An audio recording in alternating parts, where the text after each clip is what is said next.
میں آپ کو حصول برکت کے لیے ایک اوریجنل واقعہ بتاتا ہوں. مودودی صاحب کا بیٹا کہتا ہے کہ جی مودودی صاحب جس مسجد میں نماز جمعہ پڑھا کرتے تھے وہاں کا دیوبندی مولوی نا ہر جمعے کی تقریر میں نا گھیر گار کے تقریر انہیں پہ اوپر لے آتا تھا.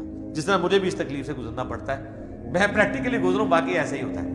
مجھے مولوی دیکھ لیں تو وہ تقریر کا رخ بدل لیتے ہیں. اور کہتے ہیں مودودی صاحب پہلی صف میں بیٹھ کے تقریر سنتے رہتے تھے. کبھی انہوں نے نہ ان کے ماتھے پہ کبھی تیوری آئی, نہ کبھی غصہ آیا, نہ بھی کچھ. کہتے ہیں ایک دن تو اس نے کہا کہ یہ جو بیٹھا ہے نا یہ سر کڈا جگرا.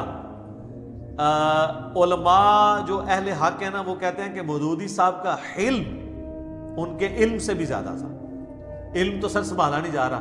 دنیا میں ایک انسان ہے, بلکہ میں کہتا ہوں اسلامک ہسٹری میں ایک انسان ہے جس کی ہر ٹاپک پہ آپ کو کوئی نہ کوئی بک ملے گی, جس کے مرنے کے بعد اس کی کتابیں پڑھ کے ہزاروں لوگ مسلمان ہو رہے ہیں. یہ ابو امینہ بلال فلپس مودودی صاحب کا ایک کتابچہ پڑھ کے مسلمان ہوا ہے, جس نے 10,000 امریکن فوجیوں کو مسلمان کیا ہے.